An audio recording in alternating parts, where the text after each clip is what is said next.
Good afternoon, everyone. My name is Brendan Bruno, and today I'll be presenting on Part 5 of the MG300 Spring 2020 Capstone project for Marriott International.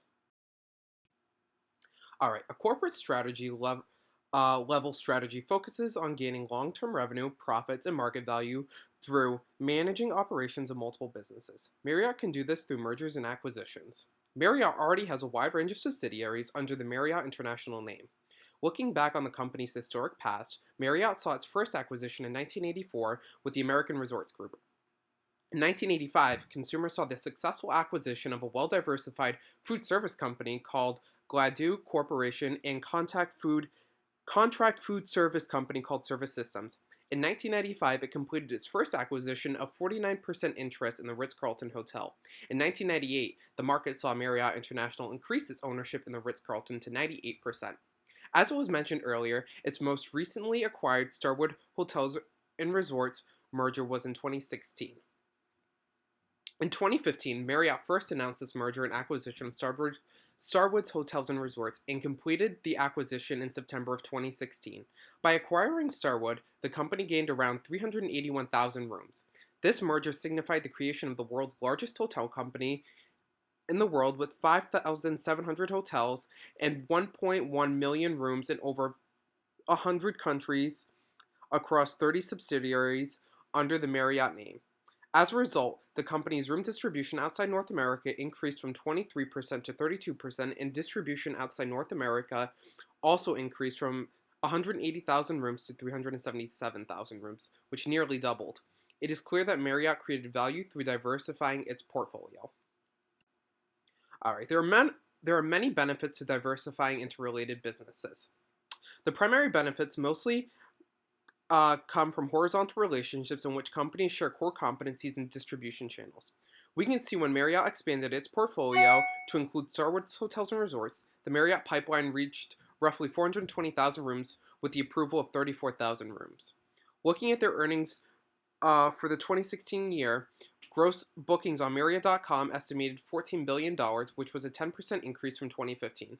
With that being said, Marriott can benefit from leveraging its core competencies, sharing activities, or building on market power through related and unrelated diversification.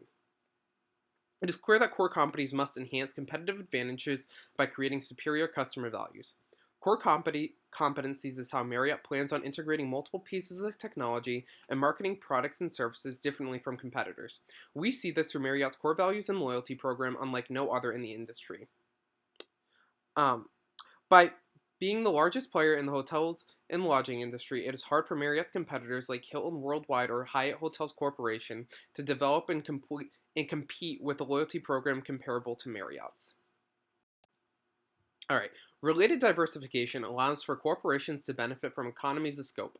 Economies of scope is the cost savings from leveraging core competencies or sharing related activities among business and the corporation.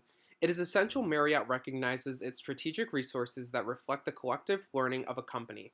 Marriott was able to lower its cost structure by sharing production assets over multiple types of hotels. This ultimately increased the diversity of its hotels and differentiated its appeals as well, giving each property an attribute appealing to a specific target segment. Additionally, Marriott excels in maintaining strong supplier relationships to generate the lowest cost savings as possible. In 2018, shareholders saw Marriott diversify even deeper with the Simon Property Group, when the hotel giant planned on opening at least 5 hotels at Simon shopping centers all the way from South Florida to Long Island in New York. The Simon Property Group owns numerous shopping malls across the United States. By taking on different approaches in the hospitality sector, Marriott believes they are changing the consumer demographic of penetrating the mixed-use community niche.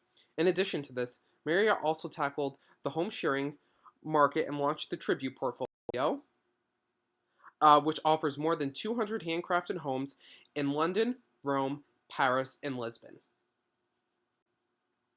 As for unrelated diversification, there's a certain level of value created in the corporate office.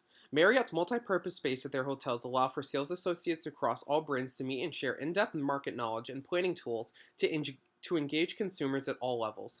Marriott has also developed a revenue management team to execute pricing strategies and inventory management that match with demand prediction tools.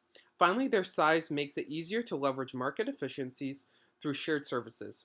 Marriott is able to form strong negotiated rates with partners, credit agencies, and online travel agencies. However, there are also many organizational risks associated with Marriott's products and services. The biggest risk the company is facing in 2020 is the COVID-19 global pandemic. This pandemic is the worst thing to affect the company since 9/11 and the financial crisis of 2008.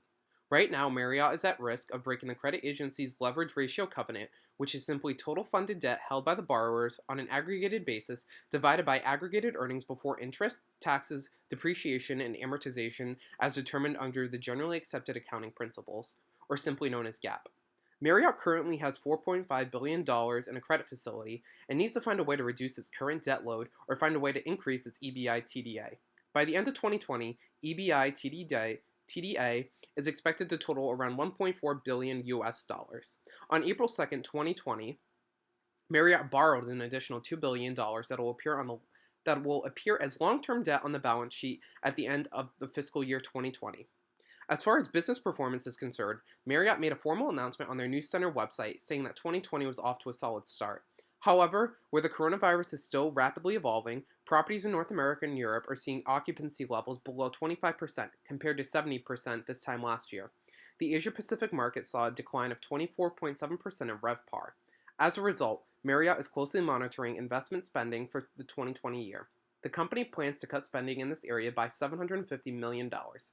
As for revenue and net income is concerned, the company cannot make any valid predictions yet for the 2020 fiscal year because they are seeing consumers change hotel bookings to later in the 2020 year. Alright, and that'll conclude Part 5, the MG300 Spring 2020 Capstone project for the corporate strategy. Thank you so much and have a great day.